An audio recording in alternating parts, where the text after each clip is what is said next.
Obrigado, Senhor. Obrigado, amigos espirituais. Inicia-se um novo ciclo. Um ciclo de aprendizado, um ciclo de trabalho, onde vamos buscar juntos que esse aprendizado não fique apenas em nossas mentes, que se transforme em ação, que se transforme em trabalho, que se transforme para dentro dos nossos lares a melhora de conduta, a melhora no pensamento, na tentativa cada vez maior de buscarmos sermos espíritos melhores. Em sendo espíritos melhores, Pai, temos a certeza que auxiliaremos a melhora também da humanidade, no nosso lar, no nosso bairro, na nossa cidade. E certamente os amigos espirituais nos auxiliarão nessa tarefa, na mesma medida que nós oferecemos a eles as condições para que essa ajuda aconteça. Dessa forma, muito obrigado pela ajuda, pelo amparo, pela inspiração. Que possamos ter do nosso Pai, dos nossos amigos espirituais, a permissão para iniciar o nosso trabalho. Que possamos todos juntos a uma só voz pedirmos, Pai, a Tua permissão, dando juntos graças a Deus.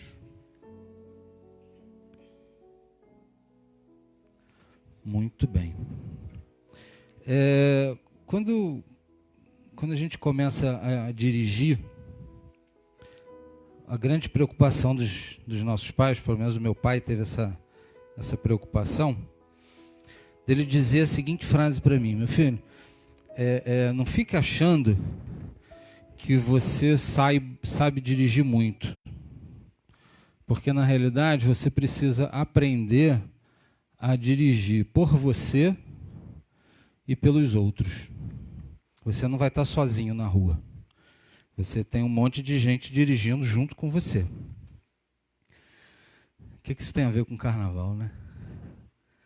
Eu acho que tem tudo a ver. Porque, na realidade, carnaval, vocês sabem qual é a tradução da palavra carnaval na sua origem? Festa da carne. É claro que a gente vai vendo ao longo dos tempos, né, uma das primeiras coisas que o pessoal quis realizar durante os carnavais é, inclusive, a origem da máscara. Qual é a origem de usar máscara? É poder fazer as coisas sem ser reconhecido. Né? Por que algumas pessoas, às vezes, escolhem a fantasia do bate-bola? Porque se faz aquelas gangues, aí encontra as pessoas na rua e bate nas pessoas, isso nos dias atuais, né? Mas o que eu estou querendo dizer? A pessoa que gosta de carnaval, eu tenho que tomar bastante cuidado, porque eu não gosto de carnaval desde criança. Né? A minha mãe fazia todas as fantasias que vocês possam imaginar, eu amarrava a cara, fazia as vontades dela, mas eu não gostava de carnaval. Quem gosta? Né? Algum problema? Absolutamente nenhum. O que a gente precisa ter sempre em mente é o que eu estava fazendo a analogia do dirigir. Nós não estamos sozinhos. Você pode estar querendo ir só para festejar, você pode estar indo somente para se divertir, mas você tem todo um grupo de pessoas à sua volta que talvez não estejam na mesma sintonia que você. Aí vamos nos socorrer de Jesus. Jesus tem algumas parábolas que fala, por exemplo, do tesouro escondido, da pérola, né, do tesouro perdido, da pérola escondida. E durante todas essas parábolas, ele quis dizer uma coisa, né, é o resumo dessas parábolas. O teu desejo está onde está o teu coração. Então, se a pessoa quer se divertir, vai se divertir. Se ele quiser ir na bagunça, vai na bagunça, e as coisas vão acabar acontecendo. O que a gente precisa deixar bem claro é o seguinte: eu não tenho, e inclusive eu até falei bastante sobre isso, porque é um dos temas da nossa palestra de hoje, ninguém tem guia desodorante. O que é o guia desodorante? Aquele que você carrega debaixo do braço. Ok? Se a pessoa entra num local de energias baixas, espíritos superiores não vão entrar. então nós vamos entrar nesses locais por nossa própria conta e risco. Mas a espiritualidade jamais vai dizer para nós, não faça, não vá, não aconteça. O que a espiritualidade faz pela gente é o seguinte: se eu fosse você, pensava mais um pouquinho. Ok? Espero que eu tenha te respondido, porque jamais na doutrina, quem disser para nós, não faça isso, aí você já dá uma pensada. Oi? Isso na humanidade, né? Como um todo, até por conta desse processo que eu estava falando da máscara. A máscara foi inventada nessas festas porque o carnaval é uma festa pagã, que remonta, sei lá, quantos mil anos aí para trás. É uma festa pagã. E a máscara foi introduzida nessa festa justamente para que você pudesse fazer o que você quisesse sem ser reconhecido. Esse é o objetivo da fantasia, né? É claro que você, hoje em dia, tem todo um contexto já diferente. Tem pessoas agora indo para a internet discutindo os chamados blocos, que são os homens que se vestem de mulher porque não pode, porque está fazendo alusão a mulher, etc, etc, etc. Se eu fosse assim, né, as marchinhas de carnaval, né, Cabeleira do Zezé e tantas outras, né? Então, onde está o teu desejo, está o teu coração. Eu preciso tomar bastante cuidado, porque, como eu disse, eu não gosto de carnaval, né? Mas é uma coisa que eu não vejo, a pessoa gosta, só tenha total certeza disso. Nós vamos por nossa própria conta e risco, porque a espiritualidade superior não entra nesses espaços.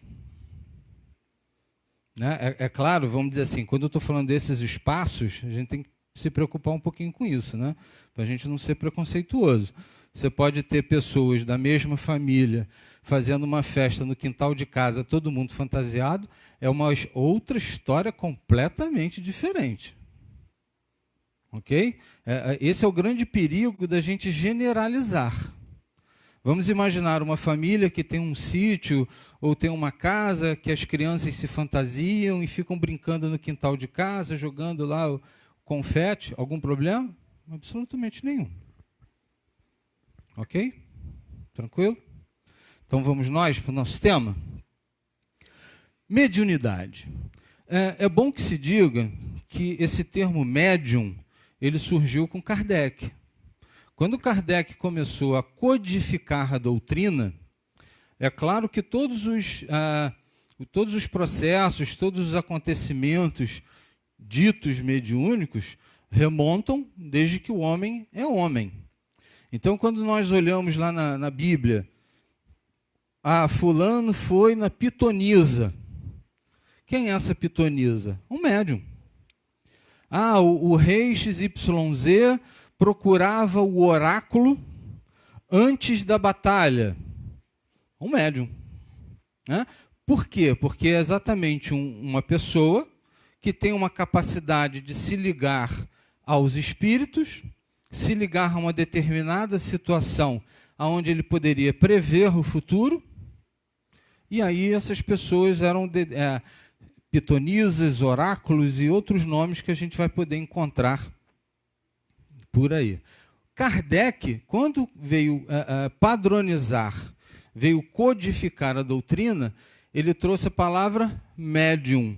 O que essa palavra médium traduz para nós? Um intermediário.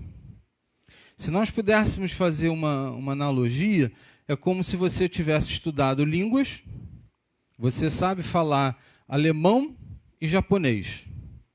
E aí você vai num congresso, alguma coisa assim, e tem um alemão que não fala japonês e tem um japonês que não fala alemão. O que essa pessoa vai fazer? Vai ficar no meio dos dois, vai ouvir o que o alemão fala e vai falar para o japonês, em japonês, o que ele ouviu. Quando o japonês responder, ele vai pegar aquela informação e vai falar para o alemão em alemão. Então, esse tradutor, ele teve condições de fazer com que duas pessoas que jamais conseguiriam se comunicar, poderem dialogar. O que é o médium? O médium vai falar com uma pessoa que tem corpo físico e vai ouvir as informações passadas por uma pessoa, porque o espírito é uma pessoa. A única diferença é o quê? Que não tem o corpo físico. Uma está visível e a outra está invisível. Da mesma forma que essa pessoa que trabalha como tradutor precisa estudar essas duas linguagens, o médium, para ser um bom intermediário, ele precisa estudar, ele precisa aprender como adentrar nesse mundo diferente que, se está invisível, muitos não acreditam justamente por causa disso. Que você não vê, você não pega, você não fala com essa pessoa diretamente, então o espírito não existe. Tá certo? Então, o médium nada mais é do que uma pessoa que consegue penetrar numa outra dimensão, numa outra vibração, numa outra energia. Ok? Alguma dúvida até aí? Inclusive, pessoal, qualquer dúvida com relação à mediunidade, hoje é dia da gente tirar essa dúvida, tá bom? Então, para quê? Eu vou passar para vocês, para a gente já iniciar o nosso ano com bastante movimento. Para que vocês acham que existe mediunidade? Já dei uma dica, né? Então, deixa eu melhorar minha pergunta. Já que agora eu posso entrar numa outra dimensão e conversar com pessoas, para que serve esse mecanismo de conversar com os espíritos? Para que serve isso? Oi? Trazer as informações de lá para cá. Mas para que eu preciso das informações de lá? Boa. Tomara, né? Oi? Um norte para seguir em frente. Então, a gente vai pensar que do lado de lá só tem pessoas que sabem mais do que nós para nos dar um norte, porque normalmente quem nos dá um norte é quem sabe mais do que nós. Eles conseguem ver algo que a gente não vê.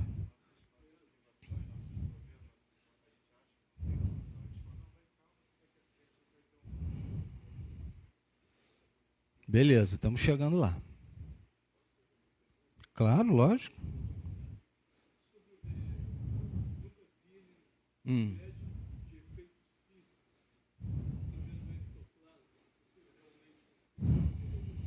Sim. Sim. Existem livros, existem fotos, inclusive, com o Chico. Tem um médium sentado numa cadeira, que é o Arigó, que está fazendo uma doação gigantesca, que ele era um médium porque esse ectoplasma, para fazer esse efeito físico, ele precisa ser numa grande quantidade. Então você vê ele físico mesmo, saindo do nariz, da orelha, da boca principalmente, né, do médium, como se fosse um algodão. E aí fica uma imagem branca numa cadeira, que é como se você tivesse uma pessoa ali sentada, e aí você vai cobrindo aquela pessoa com esse algodão, como se fosse uma massa de modelar. E aí aparece o espírito e todos vêm, não só aquele médium que é vidente. Ok? E você vai ter vários outros efeitos físicos. Por exemplo, tem a fala direta. O que é a fala direta? A fala direta é como se aparecesse aqui no meio dessa sala uma nuvem, e aí eles formam um megafone, aquele, né, que o pessoal fala alto, e uma voz sairia daquele megafone. Metade saía correndo, né? Mas isso acontece, voz direta. Tá? Então, qualquer efeito físico, e aí você já deu a dica, para que ele ocorra precisa ter um doador. E não é em qualquer lugar, tem que ser uma sala preparada, uma sala escura. Todas as pessoas com pensamento elevado, vinculado àquele trabalho, porque o médium corre riscos, inclusive, nesse processo. Tá? Não é assim uma coisa que você possa fazer a qualquer momento. Tanto que isso é uma coisa que vem diminuindo. É difícil você encontrar um médium que faça esse tipo de doação. Sim, por causa do Frei Luiz. O Frei Luiz ainda tem essas sessões de materialização. Ele faz parte desse trabalho. Sim, sim. É oncologista, se eu não me engano. Tem mediunidade, medicina. E tem uma palestra fantástica. Se você colocar lá no YouTube Frutuoso, você vai ver uma palestra sensacional. Bom, então vamos lá. Habilidade do espírito. Se eu estou falando em habilidade do espírito, significa que não é só quem tem jaleco que tem mediunidade. Nós vamos dizer isso claramente.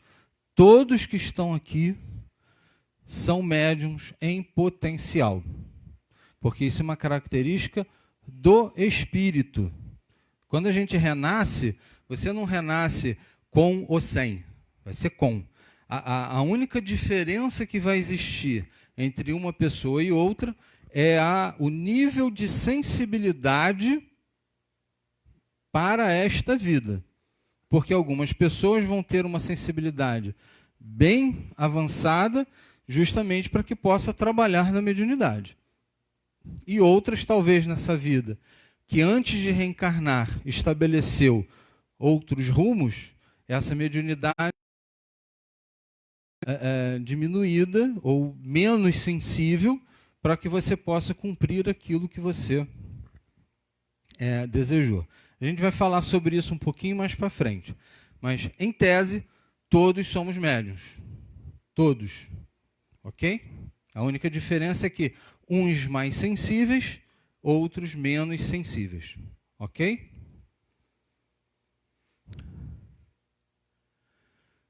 Sétimo sentido, inspiração. É através dessa mediunidade, é através desse sétimo sentido, que a espiritualidade superior, como disse aqui o nosso colega, vai passar para nós as informações. E a espiritualidade superior normalmente vai usar o chakra da coroa, coronário. Ok? Que a espiritualidade superior vai trabalhar, que é um chakra que precisa ser desenvolvido pela moralidade. Então, quanto mais moralizado eu for, mais fácil vai ser essa comunicação. Quanto menos moralizado eu for, mais difícil vai ser essa comunicação. Como disse muito bem o nosso querido Chico Xavier, o telefone só toca de lá para cá. Ok? Não adianta você ligar daqui, ô fulano. Não necessariamente ele vai responder. A comunicação parte de lá para cá. Ok? E a gente vai ver por que tem que ser assim. Contato com os guias espirituais, orientar, que é exatamente o que você estava falando. Quando nós começamos a trabalhar com a mediunidade, a primeira coisa que você vai, por exemplo, construir uma casa como essa aqui. Você vai ter a orientação do plano espiritual, faça isso, faça aquilo, melhore aqui, melhore acolá. Eles não interferem em assuntos materiais. Eu tenho que pintar a parede de verde ou de azul. A espiritual vai, se vira. Escolha você. Né? Agora, quando se trata de assuntos espirituais, aí sim, eles vão dar a opinião. O verdadeiro guia, o verdadeiro orientador espiritual, ele jamais vai impor. Espírito que impõe é obsessor, não é guia. Então, eles traduzem para nós uma necessidade, passam para nós uma diretriz e nós vamos seguir essa diretriz se quisermos. Ok? É claro que a orientação espiritual vai se manter caso você mantenha essa ponte. Sei lá, é proibido na antimagia fazer qualquer tipo de ingestão de carne. E aí chega essa orientação do plano espiritual. Aí você, dirigente da casa espírita, nossa, mas que bobagem. Médiuns podem ir ali na churrascaria antes do trabalho, cai dentro e vem para o trabalho. O que a espiritualidade superior vai fazer? Eles não conseguem se aproximar daquele trabalho porque não pode ter carne. Se você fez a ingestão da carne, eles não vão se aproximar. É birra? Não. É apenas uma orientação. Olha, para o trabalho acontecer, você tem que estar de dieta. Se você não estiver com a dieta, eu não posso me aproximar. Acabou, fim de papo. Ok? Então, o contato com os guias espirituais é para orientação. Eles vão nos orientar. Eles vão passar para nós as diretrizes, as orientações para que nós possamos ser mais felizes. Esse é o grande objetivo.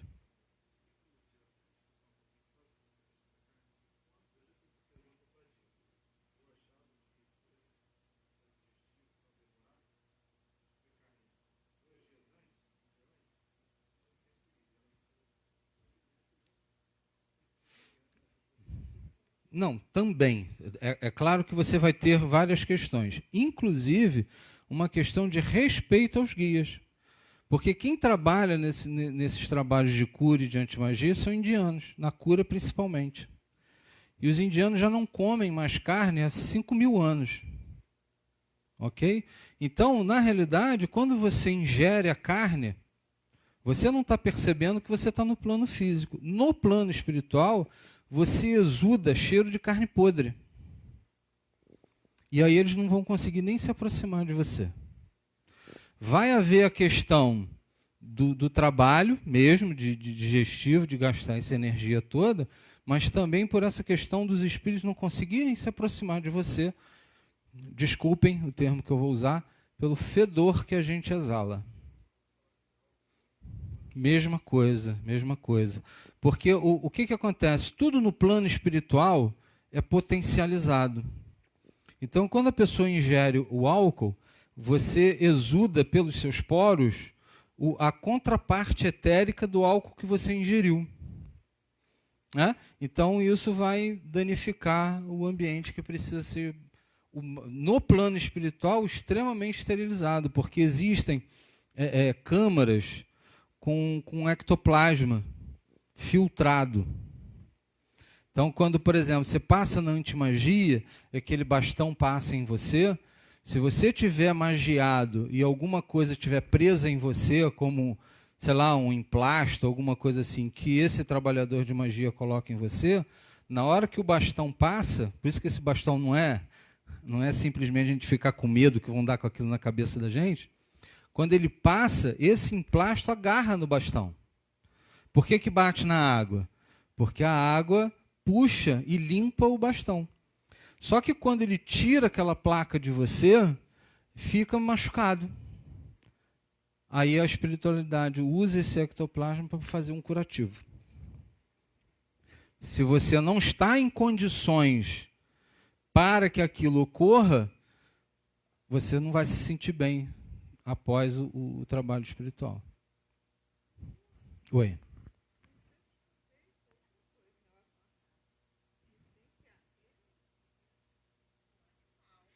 Sim, sim, também. Por isso que eu disse, são várias coisas.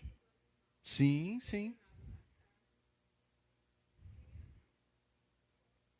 Sim, também.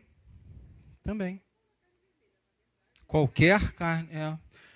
Mais a vermelha, porque, por exemplo, o boi, quando entra naquela fileirinha, né, ele já sabe. Então, a partir do momento que ele entra ali, ele já começa a jogar adrenalina, né?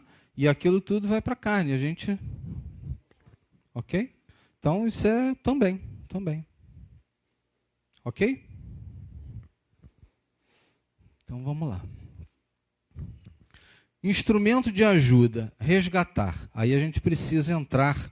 Deixa eu ver qual era o próximo. Tá. Esses dois aí andam juntos. Nós vamos ver num slide a seguir que tem dois tipos de mediunidade. Mas antes disso, eu preciso entender que a mediunidade ela também serve como instrumento de ajuda para que eu possa resgatar. Vou tentar dar um exemplo. O expositor, a pessoa que fala muito na parte espiritual, tentando dar orientação às pessoas. É um instrumento de ajuda? Sim, você vai estar passando para as pessoas alguma coisa que, se a pessoa captar aquilo e desejar executar para a sua vida, essa pessoa vai ser uma pessoa melhor, com certeza. No mínimo que a gente fala de humildade, a gente fala de caridade, a gente fala de fazer o melhor para o próximo, etc, etc, etc. Mas eu, médium, estou resgatando, porque eu posso ter em outras vidas desencaminhado pessoas pela fala. Então eu preciso resgatar falando agora como um instrumento de ajuda. E a partir do momento que, vida após vida, eu passo só a ajudar, eu passo apenas a ser um instrumento de ajuda, eu estou evoluindo. Por quê? Porque eu só estou usando a minha mediunidade para fins elevados.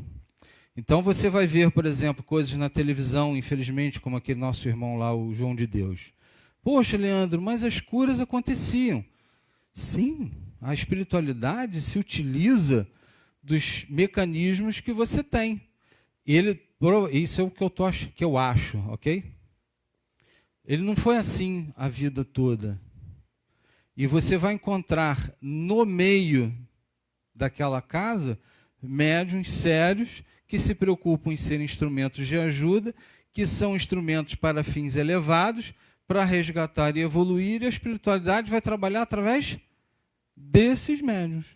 Não é por causa de um que vai invalidar o trabalho de toda uma comunidade. Oi. Sim. Você vai ter N exemplos. É claro que a gente passa por é difícil você falar de nomes, né? Que parece que você está julgando e acusando. Mas os médios, por exemplo, que trabalham com o Dr. Fritz, tem sempre um fim meio complicado. E teve um médium dele que desencaminhou, começou a cobrar. Então, você veja, mas isso é o quê? O espírito que pediu que ele cobrasse? Não, isso é do ser humano. É o quê? Livre arbítrio, né? Que você vem para resgatar, talvez como uma prova ou uma expiação, ok? Acredito eu mais como prova, que você precisa ser testado se você vai finalmente, nesta vida, se acertar, e aí você não acerta. Você vai precisar fazer isso mais umas 2, 3 vidas, talvez, né? Então, a decisão é sempre nossa. A decisão é sempre nossa. Não tem como ser diferente. Mas ficou claro que a mediunidade, ela serve, primeiro, ela é uma habilidade nossa, ok? Você não tem ninguém que vai dar um estalo na sua cabeça. Ah, agora eu vou te dar 10% de mediunidade. Isso não existe, ok? Ou é algo que já vem com você, ou é algo que você disciplina ao longo da sua vida. O que eu quero dizer? Ah, você hoje é um médium que doa bastante energia magnética, então você faz bastante trabalho no passe, por exemplo. Mas você começa a querer melhorar a sua condição mediúnica, e aí você quer fazer doutrinação, por exemplo, para trabalhar na desobsessão. Você está querendo mudar um degrau. A espiritualidade vai te ajudar, porque você está sinceramente querendo melhorar a sua condição como instrumento de ajuda. E a espiritualidade poderá, durante a sua vida, lhe dar mais questões mediúnicas. Ao mesmo tempo que, se você faz aquilo para o mal ou você começa a cobrar, aquilo pode ser retirado. Até para não piorar a sua condição. Ok? Então vamos lá. Médium de prova. O médium de prova, ou de tarefa, digamos que 9 em cada 10 estrelas são médiums de prova. Eu sou médium de prova, a grande maioria. O que é ser um médium de prova? A espiritualidade empresta essa mediunidade. Você, antes de reencarnar, eles fazem uma modificação no nosso perispírito para que alguma condição, alguma sensibilidade maior é ali ministrada, para que quando você estiver na sua encarnação e chegar um momento determinado na sua vida, essa mediunidade. Ah, mas e se eu não quiser? Não vai. Livre-arbítrio. Ok? Ah, mas vai ser desconfortável? Vai. Porque você não teve a necessidade de ter mediunidade à toa. Imagina que você não tenha condições nessa vida de ter 20 esposas, 30 sogras, 400 primos. Você não tem condição de fazer isso numa vida. Né? Alguns até tentam, né? Eu estou na terceira sogra. Alguns até tentam. Mas você não vai conseguir 20, 30. Então você é médium para que você possa dar 20 passes numa noite, 30 passes numa semana. Percebe? Então você vai. Essa é uma ferramenta que a espiritualidade te empresta para que você possa resgatar. A mediunidade ela também vai servir para nós como uma ferramenta de remissão, aonde eu vou poder encontrar pessoas, né? Às vezes você está assim, sentado na sua cadeira, aí está chegando a hora de tomar o passe. Aí você fica assim, tomara que eu não caia com aquele médico que eu não gosto. Eu quero ir com aquele que é mais rápido. Aquele ali demora muito. Aí, Ramatiz, quebra meu galho. Aí com quem que você cai? Com aquele. Você vê que não tem ficha, não tem nada. É onde você senta. O médium não tem lugar cativo. Né? Vocês já viram algum médium brigando? Não, eu dou passe aqui. Às vezes até acontece, mas a gente não deixa acontecer. Né? Por quê? Justamente porque a espiritualidade é que sabe. Você às vezes chega e pega aqui a sua cadeira e tal, e, poxa, não, hoje, eu nunca fiz um lanche, mas hoje eu estou com vontade, porque eu estou com fome. Aí tu perdeu o lugar. Pronto, a espiritualidade já mexeu com quem você ia tomar passe. Olha que legal. Né? Então, nós médiuns, e vocês, na categoria hoje de pacientes, também precisam resgatar. Então, algumas coisas começam a se acertar, às vezes no passe. Olha que legal. Então, o médium de prova é aquele que recebe a sua mediunidade por empréstimo. Ok? O que a gente quer dizer com isso? É uma pessoa que muito provavelmente não trabalhou questões espirituais em outras vidas. Então ainda não tem esse trato com a mediunidade, não tem esse trato com a comunicação com os espíritos. Então você vem com aquilo já preparado para que você possa utilizar. Tem que ser educada. O que a gente quer dizer com isso? A mediunidade de prova, ela a princípio é desconfortável. Quem procurou uma casa espírita, que não quiser levantar o braço, não precisa. Mas quem procurou a casa espírita por desconforto em alguma situação, desdobra em qualquer lugar, tem sonho complicado, muito pesadelo. Quem que chegou na casa espírita assim?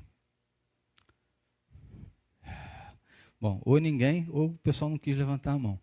Essa é uma condição que muitas das vezes faz com que a pessoa busque uma casa espírita para que ela possa explicar o que está acontecendo com ela. Porque as pessoas muito sensíveis vão ter muito desconforto. Numa festa que você entra e a energia não está legal, a música está muito alta ou muito negativa, aquela batida constante, aquilo não te faz bem. Que alguma coisa que aconteça que você não tem assim uma explicação lógica para que aquilo aconteça e você se sente mal. Então, vários sintomas dessa mediunidade. E o que é ser educado? Nós entramos às vezes isso acontece muito com os médiuns. Sente tudo que você possa imaginar. vê dentro de casa vulto, e aí tem algum problema e fica sentindo um monte de coisa. Aí vem para a casa espírita, aí faz o tratamento, acabou o tratamento, se torna médium, bota o jalequinho, aí às vezes procura até o presidente da casa. Eu falei, olha só, tem alguma coisa errada. Eu falei, por quê? Eu não estou sentindo mais nada. Graças a Deus. Você gostava de ficar incorporando dentro de casa? Não. Eu falei, então você educou a sua mediunidade. Você aprendeu a usar a sua mediunidade somente dentro da casa espírita. Então, você parar de ficar sentindo tudo em qualquer lugar é ruim, não é legal para você. Então, você precisa educar essa mediunidade que te foi emprestada para que você só a use no dia e no horário melhores para você e para a pessoa que está recebendo o seu passe, está recebendo a sua orientação. Ok? Então, por isso que a gente tem que educar. E como é que a gente educa? Estudando. Não tem outro jeito. Estudando e treinando. Ok? Escola de médiuns, por exemplo, você primeiro tem uma aula teórica e depois uma aula prática. Na aula prática, você executa aquilo que você aprende na teórica. Ok? Exige perseverança, disciplina e estudo. Isso é muito interessante quando você vai começar a estudar, por exemplo, psicografia. Médium realmente é um cara engraçado. Você vai fazer aula de psicografia. Aí você, primeiro o cara pergunta assim, ué, não vai apagar a luz? Fala, se apagar a luz, tu não vai conseguir escrever. Ou não? Quem é que consegue escrever com a luz apagada? Ok? Vou chegar lá. Aí, primeira coisa que o médium faz quando vai treinar psicografia. Aí você pergunta, para que você está botando a mão aí? Por quê? Porque já deve ter visto o filme, né? Que o Chico e tal. Você lembrou do Chico muito bem. Qual é a diferença do Chico para nós? Porque a gente vai chegar na caixinha de lá. A mediunidade de psicografia do Chico era mecânica. O que significa mediunidade de psicografia mecânica? O braço do Chico era a caneta do espírito. Então, quando o Chico pegava a caneta, os espíritos simplesmente, talvez na falta de uma palavra melhor, eles tomavam o meral. Então, quando o Chico começava a escrever, ele não era mais dono do braço dele. Então, o espírito que estava escrevendo, inclusive, por isso que tem aquela questão no filme, que a carta daquele menino que levou o tiro, foi feito um exame grafotécnico e que foi provado que a assinatura era do espírito. Por quê? Porque quem escreveu foi o espírito. Ele se aproximou do Chico, tomou o chakra e aí foi escrever. Tem aquele lance da revista, que os caras foram entrevistar o Chico, todo mundo deve ter visto o filme, né? Então tem aqueles dois repórteres. Nessa entrevista, que não mostra isso no filme, ele escreve numa folha da esquerda para a direita, acho que em inglês ou uma outra língua. Com a mão esquerda ele escrevia da direita para a esquerda, em francês, sei lá, estou chutando, tá? Não sei qual eram as línguas. Enquanto ele conversava, ele consegue escrever com uma mão esquerda e com a outra e conversar ao mesmo tempo. Mas por quê? Porque ele não estava pensando no que escrevia. Era um movimento mecânico. E nós não, nós precisamos parar, pensar, receber uma informação, traduzir aquilo, botar a nossa figura de linguagem naquilo que você está escrevendo. Às vezes a sensação que passa para você é bola. Aí você faz um desenho de uma bola. Ou você escreve alguma coisa que te lembre uma bola. Não é igualzinho à psicografia do Chico. Então você precisa perseverança, disciplina e estudo. O que é essa perseverança? Toda semana, no mesmo dia, no mesmo horário, você está ali fazendo aquele trabalho. Estudo. Como é que o espírito se comunica? O que é pineal? O que são as glândulas? O que é feixe de nervos? O que é chakra?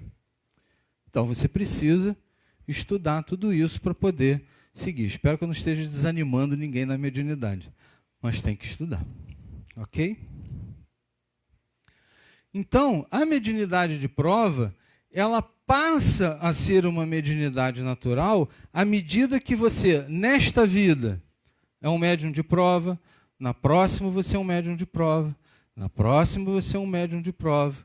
E você, ao longo das suas vidas, você vai trabalhando essa mediunidade, e aí você passa de um médium de prova, e aquela mediunidade já vem com você de forma natural. Por isso que o Chico já via a sua mãe lá com os seus 4, 5 anos. Por isso que já fala. O Chico chegava a um ponto que muitas das vezes ele não sabia se estava falando com uma pessoa encarnada ou com um espírito.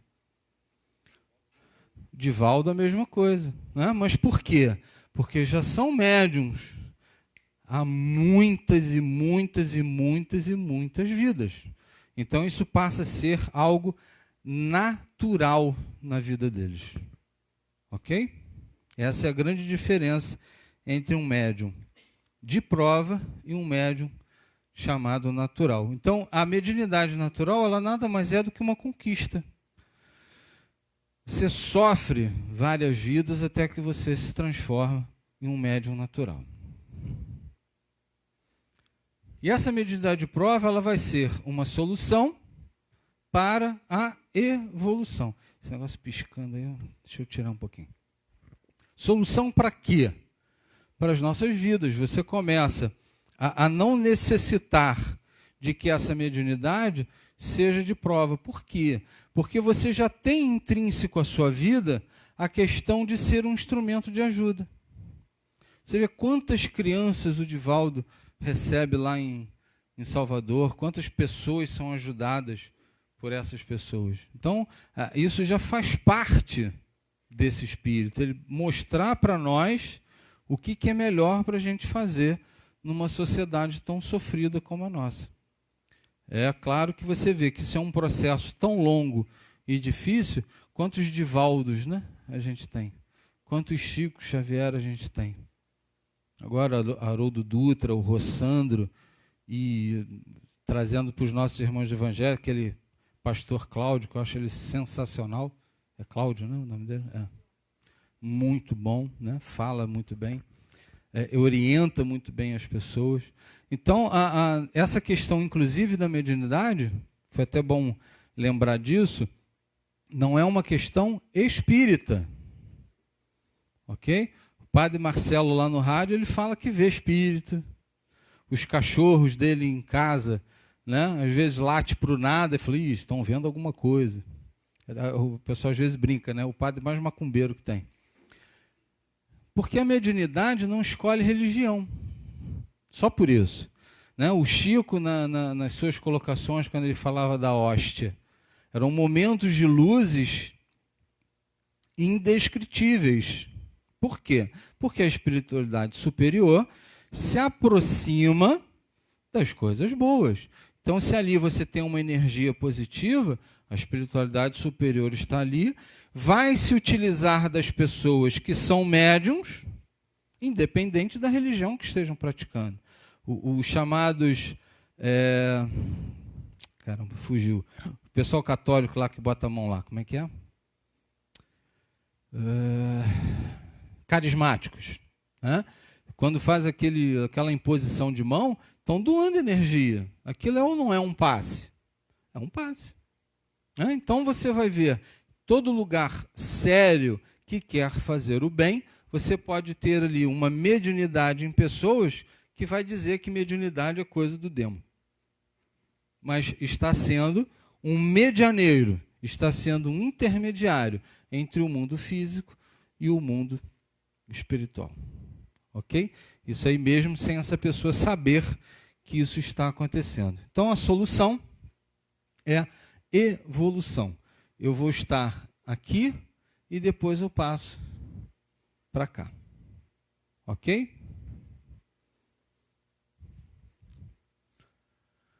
Então, mediunidade. A gente primeiro viu o para quê, né? Agora é o porquê. E aí, o que vocês acham? A gente já falou o para quê. Por que mediunidade? Até agora o que a gente falou. Por que vocês acham que tem que ter essa mediunidade?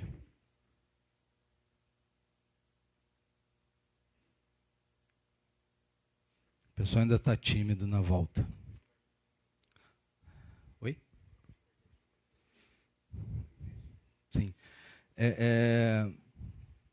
O que acontece? Hoje, por exemplo, quando eu falo nos dias atuais, fala-se muito em depressão, né? Fala-se muito em sofrimento, tristeza, etc, etc, etc. Quando você começa a conversar com essas pessoas, um caminho comum, às vezes, é a falta de religião. E veja bem, não estou falando de espírita, ok? Se vincular a uma divindade, a Deus. Né? A descrença é muito grande. Então, às vezes, quando você fala em suicídio, sem querer minimizar, né? ou simplificar o processo, que não é simples, é complicadíssimo, você pode ligar isso à desesperança. E a desesperança está ligada a você não acreditar no porvir. Então, você encerrar alguma coisa aqui, você está achando que está resolvendo o problema. Nós vivemos uma sociedade imediatista.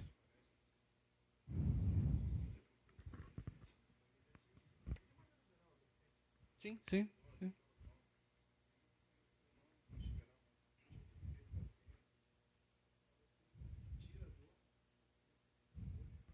Uhum.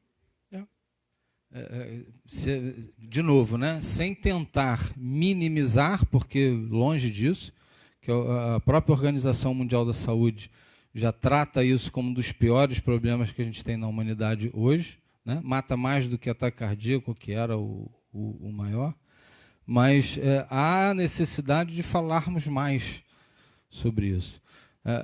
Não tem muito tempo, uma menina de 10 anos estava sofrendo bullying na escola, suicidou. 10 anos. Meu Deus. Né? Da onde que surgiu isso? Viu aquela série, 30 Reasons? Será que alguém comentou? Aonde que ela aprendeu? Internet? Né?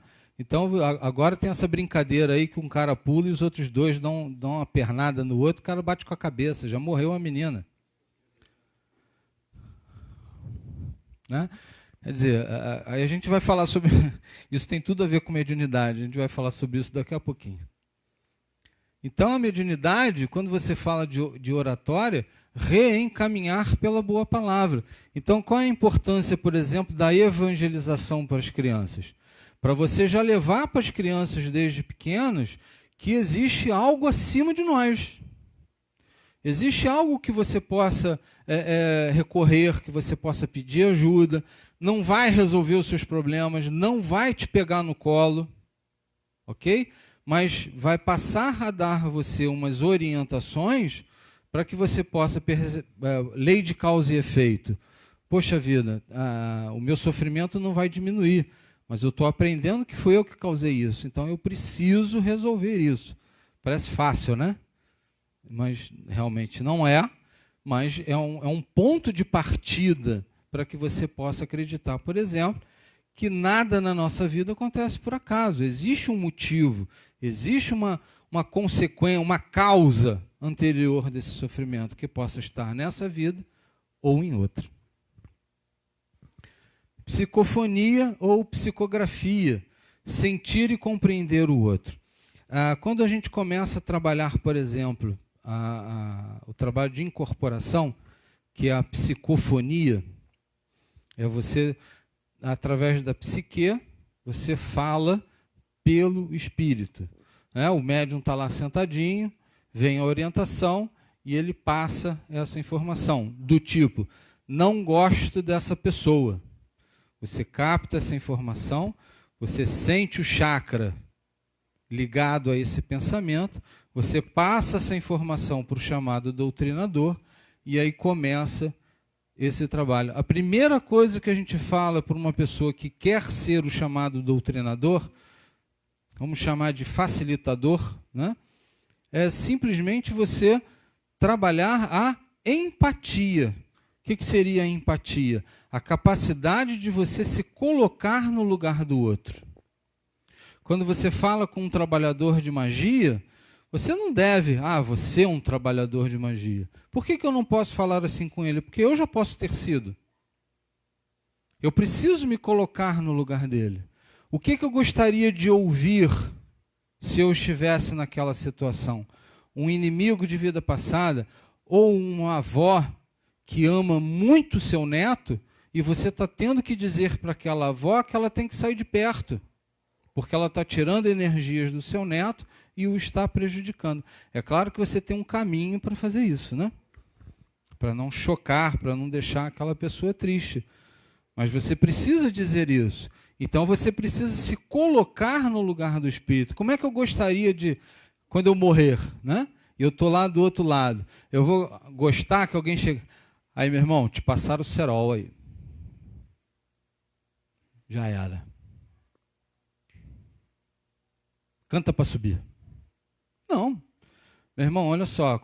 Aí você tem todo um procedimento para conversar com aquele espírito, para que ele possa se sentir acolhido, possa se sentir abraçado, para que ele possa seguir o seu caminho. Então, a mediunidade vai me ajudar a fazer isso. A psicografia, por exemplo, numa prece, né? Então, quando o espírito coloca e traz a informação, é para quê? Para consolar aquelas pessoas que se encontram. Às vezes aquela mensagem nem é para mim, mas o teor daquela mensagem vai servir para que eu possa perceber que aquele meu ente querido, aquela pessoa que eu amo profundamente, não sumiu. Apenas fez uma viagem, está num outro local e que mais para o futuro, se Deus quiser, nos encontraremos novamente, encarnados ou desencarnados.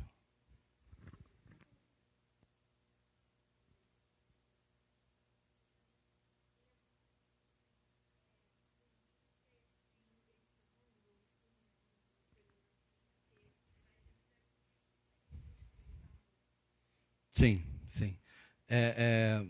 Vamos lá.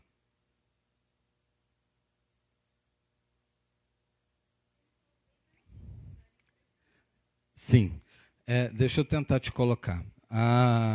Nas casas ramatizianas, ok? Estou falando do nosso trabalho. Nós somos conscientes. O que eu quero dizer com isso? O espírito vai passar a informação, você vai receber essa informação e você traduz essa informação. Imagina o inimigo de vida passada. Estou falando isso porque eu já passei por isso, porque eu trabalho na incorporação também, ok? Então eu já passei por isso. Você não imagina a quantidade de palavrão que já veio na minha cabeça. E aí o que o incorporador faz? Ele traduz isso para eu não gosto dessa pessoa. Você não imagina a quantidade de palavrão que vem na cabeça. Ok? Então você traduz isso. Ao mesmo tempo que o doutrinador precisa passar segurança para esse espírito. Se ficar muito assim, mas Jesus disse que você tem que perdoar. O espírito está vendo a tua coloração. Sabe que você não perdoa. E o espírito vai poder até falar, se for o caso, que eu já escutei isso. Quem é você para falar de perdão? Se lá atrás, lá na tua casa, tu não fez isso com a tua mulher. Entende? Então, a segurança, por exemplo, eu sempre uso esse exemplo de uma pessoa que eu gosto muito como doutrinadora, que na época ela ainda fumava, ela parou de fumar. E veio um espírito falando em vício. Ela virou para o espírito e disse o seguinte: cara, se eu conseguir parar de fumar, você também consegue. Percebe? Né? Então ela passou uma verdade dela e essa verdade chega no espírito. Então todo o procedimento que a gente passa, por que não tem grito, não tem... Porque o médium está consciente do que está acontecendo. Ele é responsável pela informação que ele está passando. Ok? E já aconteceu. Eu, por exemplo, estava incorporando e veio um irmãozinho que não sabia que estava desencarnado, né? E colocou a informação para o doutrinador que ele estava procurando o lugar lá que o pastor tinha falado para ele, que ele dava lá o dízimo na igreja, que ele estava procurando, já que ele, né, que tinha acontecido, que ele estava... Aí a gente começou a conversar, não é bem assim. Ele queria ir atrás do pastor. Ficou com raiva. Falei, não. Aí tive que mudar completamente a conversa para que aquilo pudesse resolver de uma outra forma. O cara de desencarnado recente, sem saber o que estava acontecendo, ia virar o obsessor do pastor. Complicado, né? Alguém tinha levantado a mão aqui. Só, ficou claro?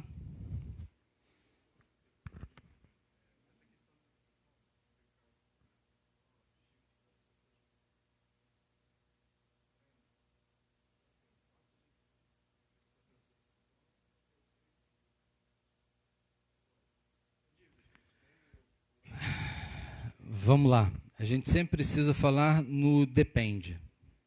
Ok? No caso do Divaldo, por exemplo, é muito engraçado que ele relata esse caso desse obsessor dele, que ele disse que quando o obsessor finalmente decidiu ir embora, ele ficou com saudade dele. Porque era o obsessor que fazia com que ele andasse na linha. Não sei se você viu essa, né, a exposição completa dele. Sensacional, né?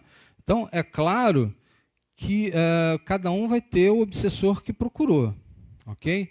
O que eu posso dizer com certeza para você é que nós não temos a pretensão de resolver um problema de 50 vidas em 5 minutos, ok? O que acontece na desobsessão é que você convence através de fatos que aquele espírito está perdendo tempo, está cobrando algo que ele talvez tenha feito algo pior do que você. Ele vê isso, ok? Através de uma regressão mental que os espíritos fazem nele, ele vê outras, como se fosse uma TVP, ok? A partir daquele momento, ele não vai deixar de odiar você. Ele não vai deixar de não gostar de você. Ele não vai perdoar você. Ele apenas aceita se afastar de você, porque percebe que você resolveu mudar. Você não é mais aquele espírito que fez alguma coisa a ele. Percebe? Exatamente. Por isso que eu estou dizendo, nós não temos a pretensão de resolver em 5 minutos problemas de 50 vidas. Ok? Então, muitas das vezes, o problema começa a ser resolvido na desobsessão. Aonde que ele vai ser finalmente resolvido? Quando esses 2 espíritos reencarnarem novamente. Percebe?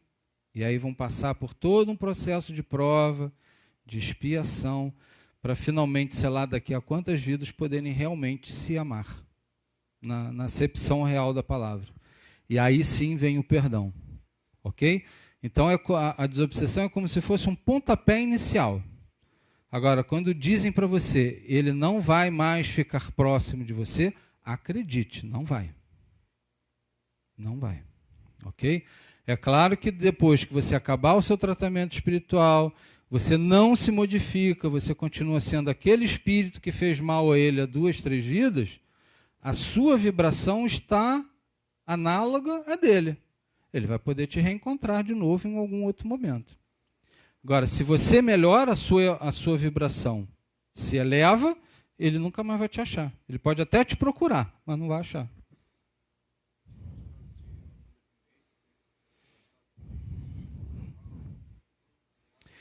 Existe um processo chamado espiritopatia.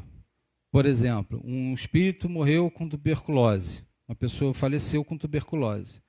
Depois que essa pessoa desencarna, alguém na família começa a desenvolver sintomas. Aí vai no médico, não tem nada, o pulmão está limpo, está tudo limpo, mas continua com os sintomas.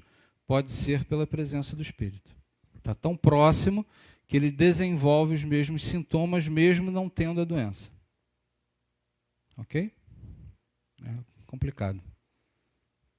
Você vê como é importante você ter um procedimento de ligação com a espiritualidade, porque através de uma psicografia, de uma psicofonia, você chama essa pessoa para conversar. Cara, olha só, você gosta do teu sobrinho, e aí que você está perto dele? Pô, eu gosto pra caramba, por isso que eu estou perto dele.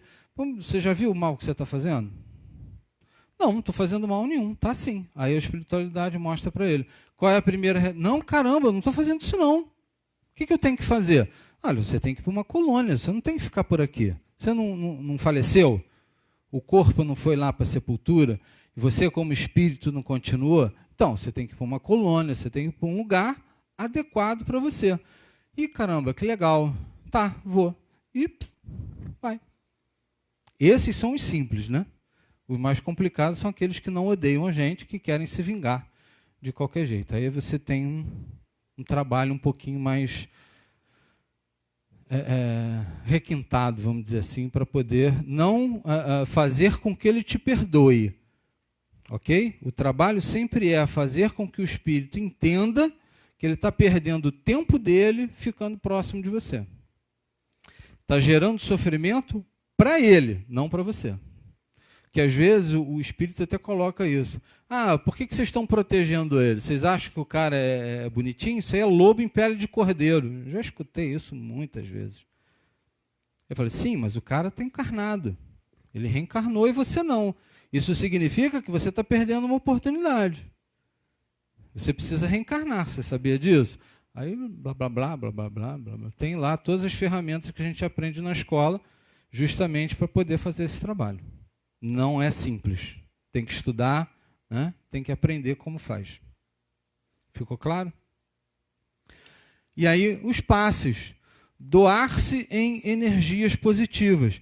Aí, mais uma vez, a questão da carne. Por que a gente evita essa aquisição? Porque é uma energia mais negativa, vamos dizer assim. Você precisa gastar muita energia para digerir. Tem várias questões, né?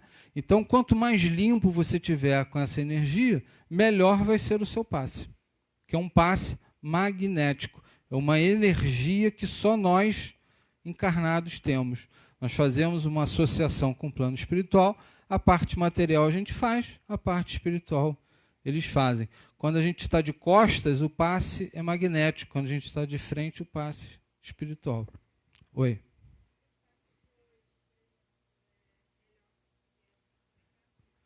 Não existe essa, talvez não tenha passado essa exigência para vocês, mas a ingestão de carne vermelha, já diz nosso querido Ramatiz, seria bom a gente já,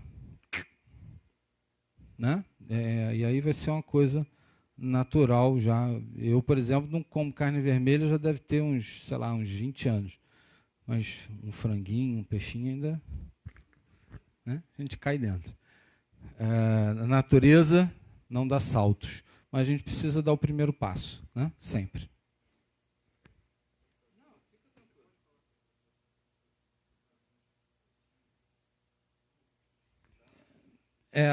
É a palestra 6. Hoje é a 8, é a 6. Mas eu posso falar rapidinho para você. Eu acho que ainda tem um pouquinho de tempo. Existe na obsessão, você tem de encarnado para encarnado, ok? Talvez vocês conheçam alguém que você às vezes tem medo até de encontrar, que quando o cara te abraça, você se sente fraco, né? Isso é a obsessão de encarnado para encarnado. Tem a obsessão de encarnado para desencarnado. A pessoa morreu, você fica daqui. Pô, fulano, e a senha do cartão? Você não me deu. Oh, meu Deus, não sei o quê. Descobri que tu tem um filho, aí não sei aonde. Você está obsediando de encarnado para desencarnado. Tem a mais comum, que é a qual?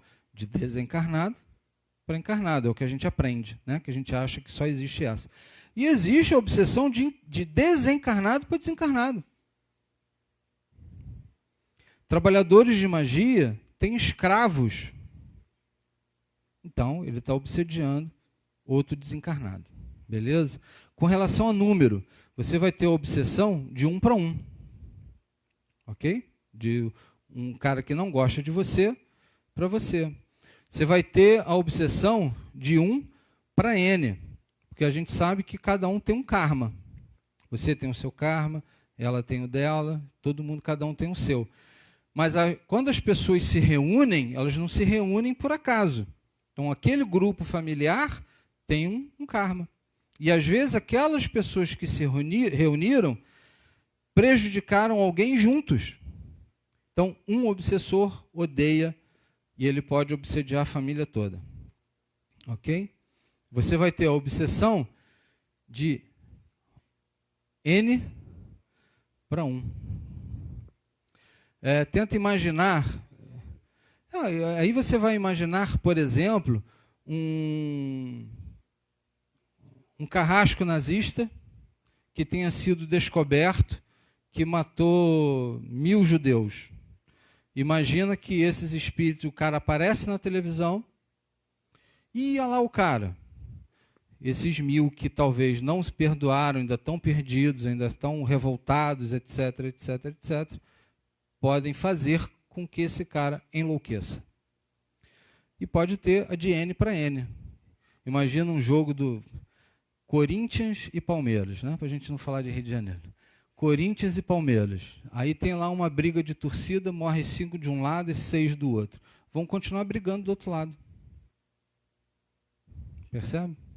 E, muito provavelmente, o grupo de palmeirenses desencarnados vai atacar os corintianos, ainda encarnados. Então, obsessão de N para N. Aí um exemplo assim, né? Acho que deu para entender. Ok?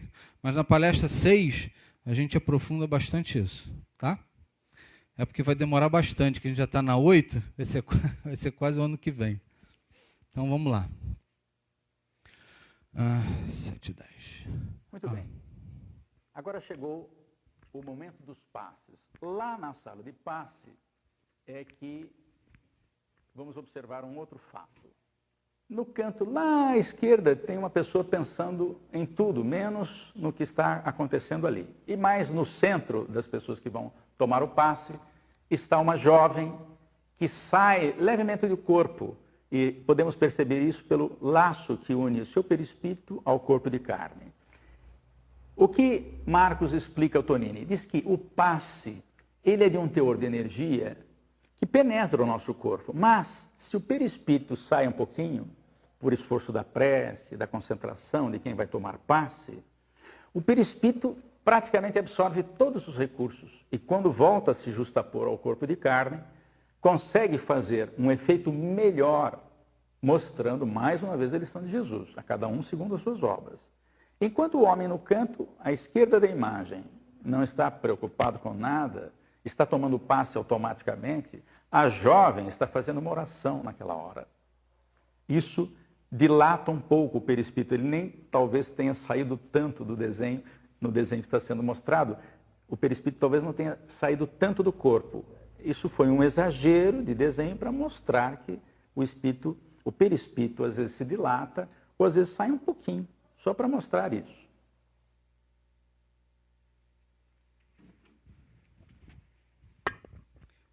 Vamos chegar na cura, por exemplo, que é o que a gente passa, né?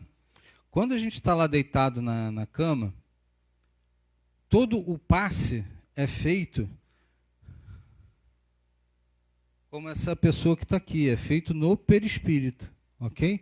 É claro que você não precisa desdobrar para isso, mas quando você passa por aquela conversa com o médium para você falar sobre o seu problema, tudo aquilo ali a espiritualidade já está te trabalhando para que isso ocorra.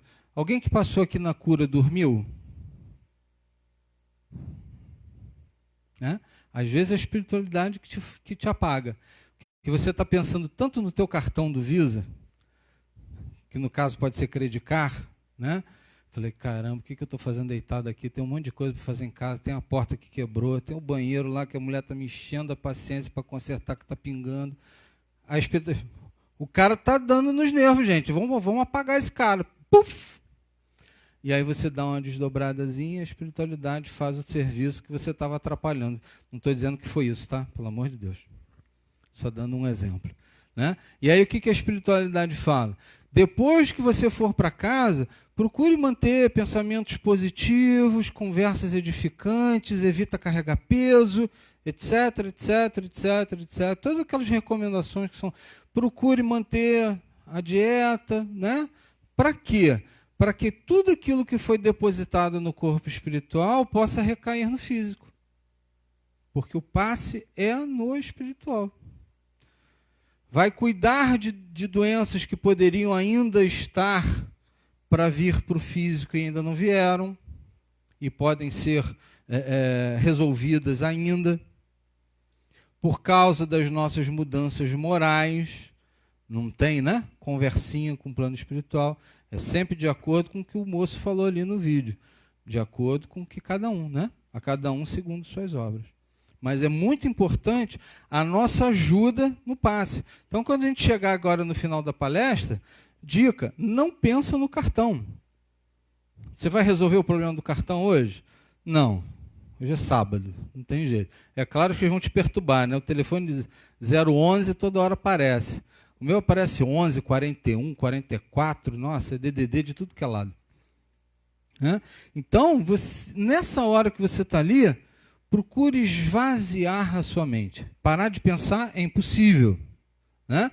Mas você pode, puxa vida, tomara que o médium esteja preparado e tal, aí você vai sentir mais o passe do que se você ficar pensando em outra coisa. Talvez alguém até se arrepie. Né? Alguém já se arrepiou no passe?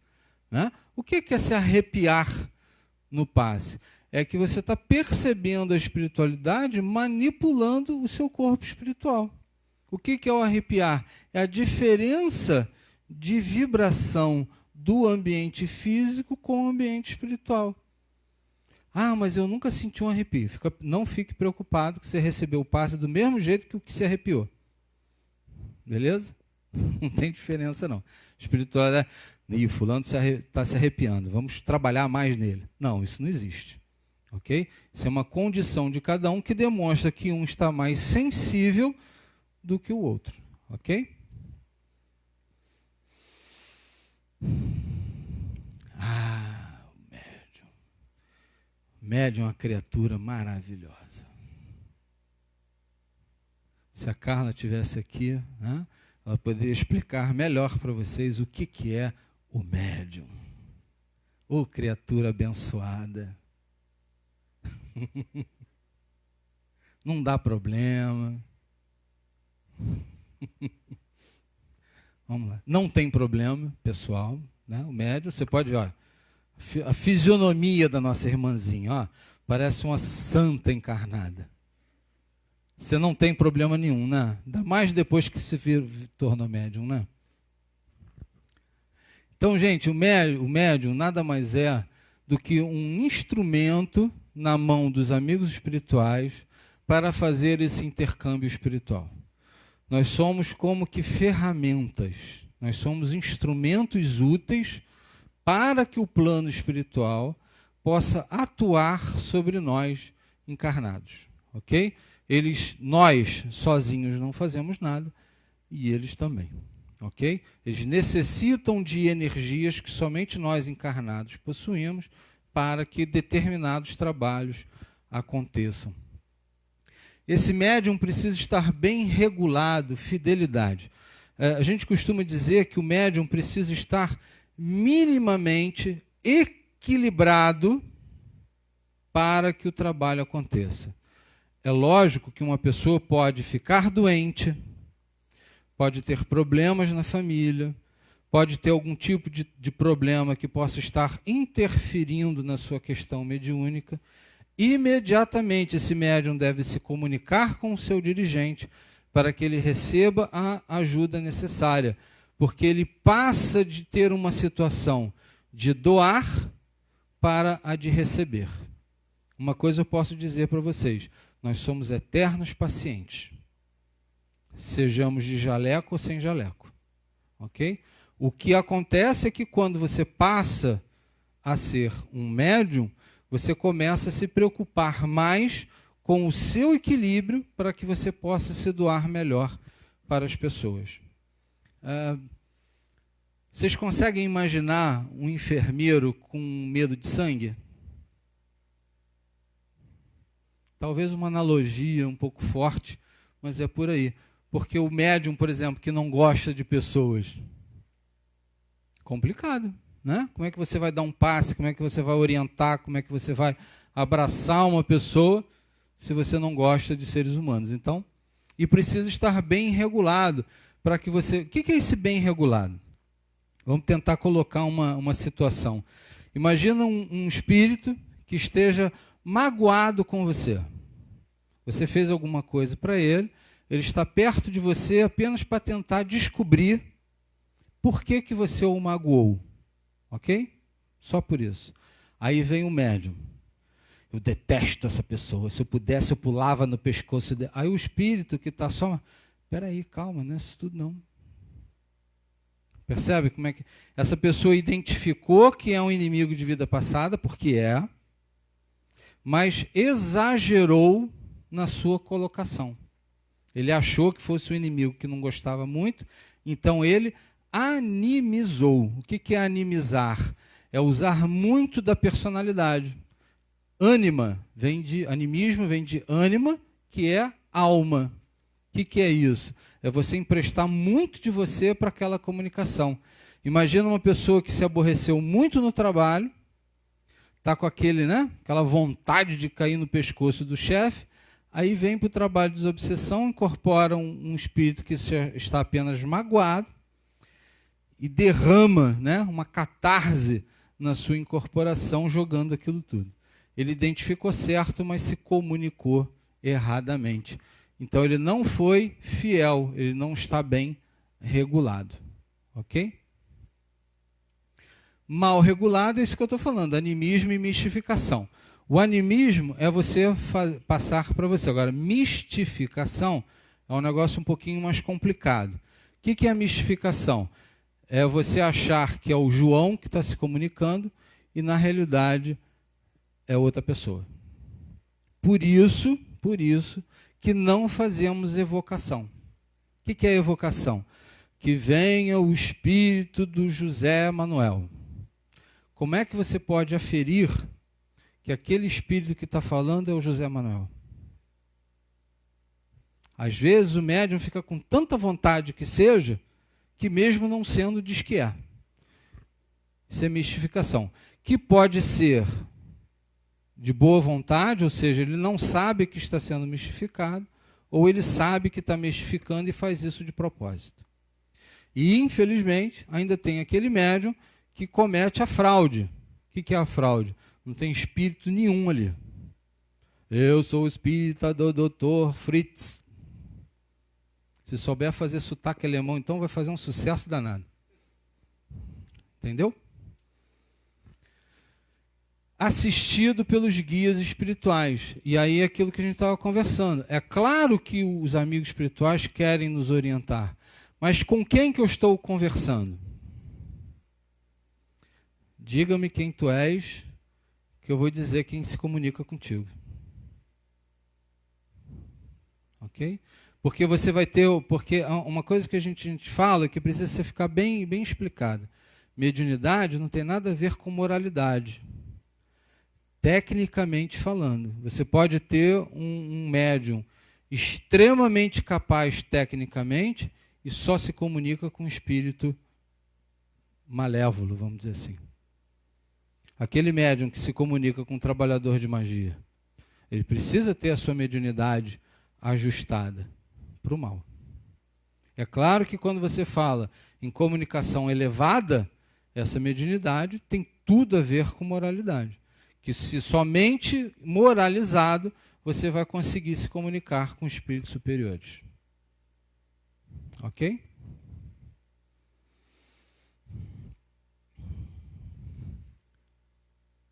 Então, os guias espirituais trazem para nós proteção. Que fique bem claro que essa proteção, você é que consegue trazer essa proteção para você.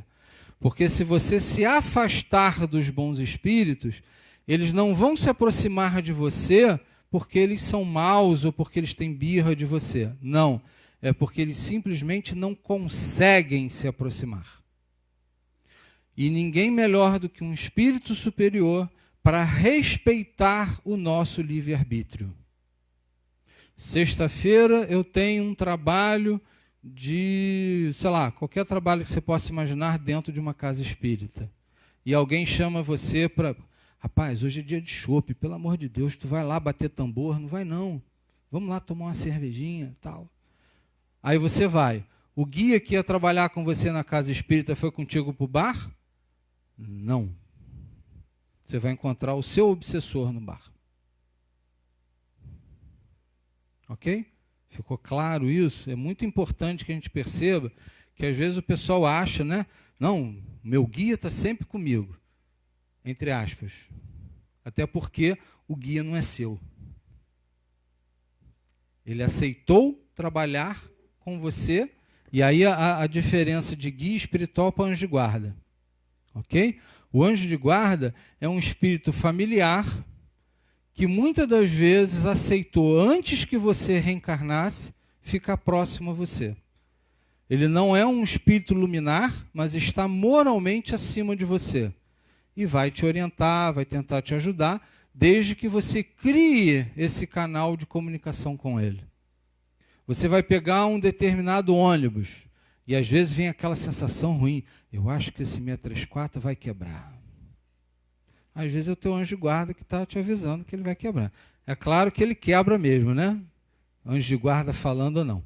Mas, determinadas situações, você vai sentir algo diferente. Muitas das vezes é o seu anjo de guarda que está tentando te ajudar a não entrar naquele lugar. Agora, se você quiser entrar, ele vai simplesmente pensar assim, vai com Deus, meu filho. Eu estou fora, estou aqui fora. Quando você voltar, eu te encontro. Até porque ele não vai, né, se sentir bem nesse local. Então ele não entra. Quem é o guia espiritual? É aquele que vai trabalhar com você numa corrente espiritual como aqui. Né? Por exemplo, a Cristiane. A Cristiane saiu de casa, chegou aqui, botou o jaleco. O guia que vai trabalhar com ela hoje, falei, ô Cristiane, tudo bem? Tudo bem e tal. Se arruma lá e vamos trabalhar. Ela vai acabar o seu trabalho, vai para casa. O guia que trabalhou com ela, vai com Deus, hein? Só encontra com ela aqui na casa. É como se fosse um professor que você só encontra quando você vai para a aula, né? É um espírito também moralmente acima de você, porque vai te orientar. Então tem que estar mais elevado do que você. Ok? E se você, durante a sua encarnação, você melhorou a sua condição moral, esse guia pode ser trocado. Assim ao contrário, né? Você não evolui, o seu guia evoluiu, também vai trocar. Vai tirar o especialista e vai entrar o estagiário. Aguenta. Né? Ok?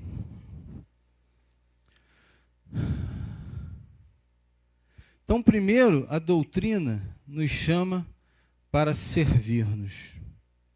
Depois, a doutrina nos chama para servirmos. Né?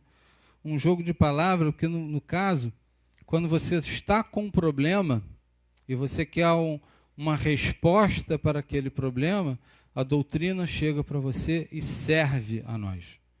Ela mostra para nós por que a gente está sofrendo, mostra para nós um caminho, diz para nós o que era melhor fazer, compreende se nós fizermos ou não, não vai nos condenar, não vai nos julgar.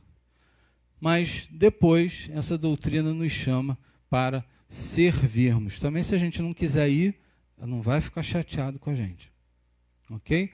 Mas a determinação, a vontade de você ajudar as pessoas, você pode fazer por N formas diferentes. Uma delas sendo médium. Ok? Você vai aprender muita coisa, você vai saber o que são os chakras, o que é um passe, e aí você vai aprender um monte de coisa para poder aplicar. Altivo Carissime Panfiro. Eu me sinto feliz de ser obstinadamente médium. Essa é interessante. Quero morrer médium. É tudo que eu sempre quis. Chico Xavier. Né? Até porque o Chico tem algumas passagens que são muito interessantes. Teve uma que ele estava no livro, acho que 200 e pouco, que o Chico escreveu mais de 400. Quando ele estava no 200 e pouco, ele conversa com o Emmanuel, e diz, Emmanuel, eu estou cansado. Estou cansado, vamos dar um tempo, acho que 200 está bom. Né? Eles nunca tinham falado de números. Aí o Emmanuel chega para ele e diz, Chico, olha só, claro, livre-arbítrio é para ser respeitado. Você não quer mais psicografar? Tranquilo. Eu só preciso dizer um negócio para você. Eu falei, o quê? a sua encarnação é para você psicografar. Se você parar de psicografar, aí o Chico imediatamente, é melhor continuar, né? Vamos psicografar mais um pouquinho. Aí chegou os 400. E outra coisa interessante foi o que ele falou com relação a Kardec, né? Que ele foi bem claro. Graças a Deus que Kardec disse que fora da caridade não há salvação. Porque se ele falasse qualquer coisa diferente disso, eu não seria espírita. Porque se você for ver, por exemplo, em outros locais, vai dizer que fora da igreja não há salvação, né? E Kardec foi bem claro, fora da caridade não há salvação. Quer dizer, cria-se até mesmo fora, né, da religião, porque a caridade não tem dono, né? Não tem religião, é simplesmente um ato de você olhar o seu próximo como alguém que realmente é o seu próximo. Então, a mediunidade, gente, é isso. Não tem coisas muito formidáveis. É apenas uma propriedade do nosso espírito que nos faculta a possibilidade de nos comunicarmos com outra dimensão. Aliás, com a verdadeira vida, né? Que nós encarnados é uma vida transitória. A verdadeira vida é a vida do espírito. Ok? Alguma dúvida? Tranquilo? Falem agora ou... Não, estou brincando, né? Na próxima semana a gente se fala. Aí na outra, né? Que essa agora vai ter o carnaval. Voltando à lembrança, né? Sejam felizes, com bastante responsabilidade. Cuidem do corpo físico, porque é através do corpo físico que o nosso espírito evolui. O nosso espírito, para evoluir, depende que o nosso corpo físico esteja legal. Tá bom? Então, dito isso, vamos fazer a nossa prece.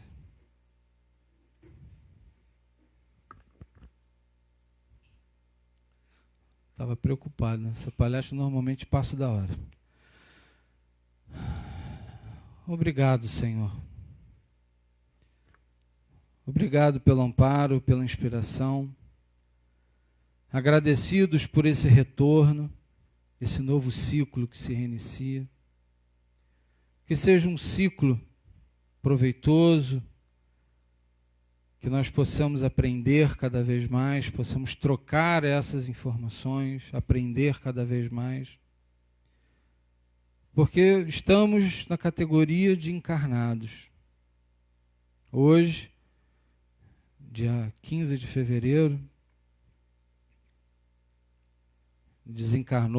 ontem, né, desencarnou uma querida amiga, que certamente hoje, né, a sua casca, o seu corpo físico desceu à sepultura, mas certamente o seu espírito segue o seu caminho para alegrar a espiritualidade.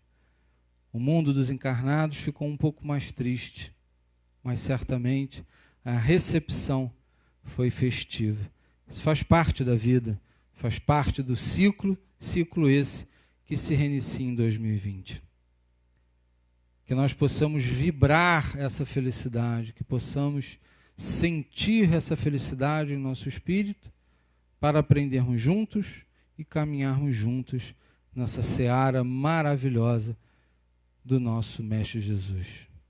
Nosso governador está de posse do leme de tudo que está acontecendo, e que ele, melhor do que ninguém, sabe o que é melhor para nós, jamais esquecendo as suas palavras, a cada um segundo suas obras. Assim, Pai querido e amado, amigo Ramatiz, Kardec, Jesus, nosso irmão mais velho, mas acima de tudo e de todos está Deus, nosso Pai, o Criador, o qual pedimos a permissão para encerrarmos a nossa palestra de hoje, dando juntos felizes, graças a Deus. Graças a Deus. Nossos irmãos médicos,